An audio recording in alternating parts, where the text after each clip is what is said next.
अच्छा दोस्तों, graphic design में 2 चीज़ें बहुत अहम हैं। एक है क्रिएटिविटी और दूसरी है टेक्निकल नॉलेज। जी हाँ, हमारे डिज़ाइंस के अंदर क्रिएटिविटी तो होनी ही चाहिए, लेकिन उसके साथ-साथ टेक्निकली भी हमारे डिज़ाइंस को बिल्कुल ठीक होना चाहिए। दोस्तों, टेक्निकल हवाले से अगर बात की जाए, तो ग्राफिक डिज़ाइन के अंदर स्केल की बहुत ज़्यादा इम्पोर्टेंस है। जैसा कि पिछले लेक्चर में हमने देखा, रिसर्च के हवाले से, कॉन्सेप्ट डेवलपमेंट के हवाले से, और हमने ये जाना कि ब्रेनस्टॉर्मिंग के थ्रू हम क्रिएटिव आइडियाज़ किस तरह से बना सकते हैं। अब हम ये देखने की कोशिश करेंगे कि वो कौन सी टेक्निकल चीज़ है जो बहुत इंपॉर्टेंट है ग्राफिक डिज़ाइन के अंदर हमारे डिज़ाइंस को स्टेबल करने के लिए। तो दोस्तों, वो चीज़ है स्केल। स्केल से मेरी यहाँ पे मुराद है किसी भी चीज़ को मेजर करना, चाहे वो कोई ऑब्जेक्ट है, कोई शेप है या कोई भी दूसरी चीज़। मेजरमेंट का मतलब है स्केल। दोस्तों, एक मिसाल देखते हैं। फॉर एग्जांपल, अगर आपको कोई घर बनवाना है और अपने घर के लिए आप आर्किटेक्ट के पास नक्शा बनवाने जाते हैं, तो मुझे ज़रा ये तो बताइए कि आप उस आर्किटेक्ट को सबसे पहले क्या इंफॉर्मेशन प्रोवाइड करेंगे? जी, आप उसको ये बताएँगे कि आपके घर का स्केल क्या है, यानी कि उसका साइज़ क्या है। उसके बाद ही उसके नक्शे के हवाले से बाकी तमाम चीज़ों को डिसाइड किया जाएगा।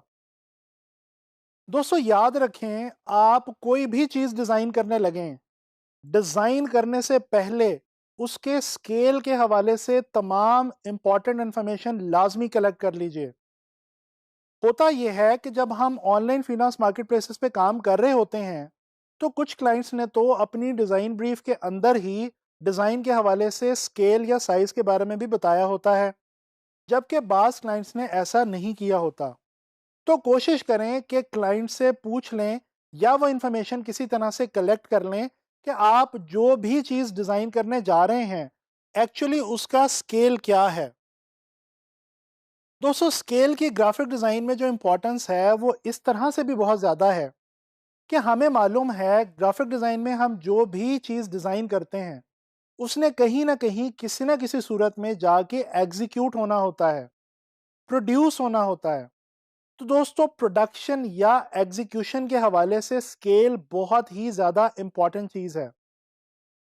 पोस्टर की एग्जांपल ले लीजिए। अब पोस्टर मिसाल के तौर पे एक दीवार पे लगना है।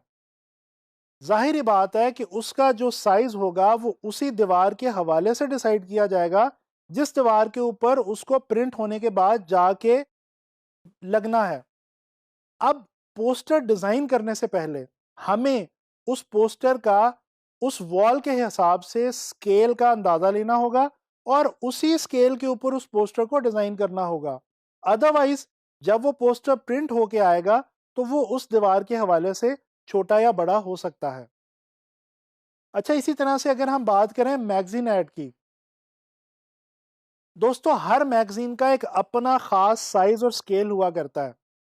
अगर हम अपनी मर्ज़ी से किसी भी साइज़ या स्केल का मैगज़ीन ऐड बना दें, तो वो हमारे उस मैगज़ीन के अंदर फिट इन नहीं होगा, जिसके अंदर बेसिकली उसको जाके प्रिंट होना है। इसके अलावा अगर बात की जाए वेबसाइट और स्मार्टफ़ोन के हवाले से, दोस्तों हम लोग वेबसाइट्स के ऊपर जो भी इंफॉर्मेशन देख रहे होते हैं, वो एक्चुअली वेबसाइट के स्केल के हवाले से डिज़ाइन की गई होती है, और वेबसाइट का स्केल डिपेंड करता है लैपटॉप की स्क्रीन के स्केल के ऊपर। इसी तरह से हमारे जो स्मार्टफ़ोन में जो वेब एप्लीकेशंस हैं, इनको भी स्मार्टफ़ोन की स्टैंडर्ड स्क्रीन साइज़ेस के हवाले से ही स्केल आउट किया जाता है। तो दोस्तों, हमें ये पता चला कि ग्राफिक डिज़ाइन के अंदर कोई भी आइटम डिज़ाइन करने से पहले हमें उसके एक्चुअल स्केल या साइज़ का पता होना ज़रूरी है। लिहाजा अब आप लोगों ने कोशिश ये करनी है कि ग्राफिक डिज़ाइन के अंदर डिज़ाइन करते हुए स्केल का ख़ास ख़्याल रखें। दोस्तों, इस कोर्स के अंदर आगे चल के जब मैं आप लोगों को डिफरेंट आइटम्स डिज़ाइन करनी सिखाऊंगा, जैसा कि पोस्टर, मैगज़ीन ऐड और वेबसाइट वगैरह, तो उस वक्त मैं आप लोगों को इन तमाम चीज़ों के स्टैंडर्ड स्केल, स्टैंडर्ड साइजेस भी बताऊंगा। आप लोगों ने उन स्टैंडर्ड साइजेस को ध्यान से नोट कर लेना है। और आने वाले वक्त में जब आप लोग इन चीज़ों को खुद से डिज़ाइन करने लगेंगे, तो आपने कोशिश करनी है कि इनको या तो इनके स्टैंडर्ड साइज़ेस के हवाले से डिज़ाइन करें या फिर क्लाइंट की दी गई रिक्वायर्ड स्केल के हवाले से डिज़ाइन करें।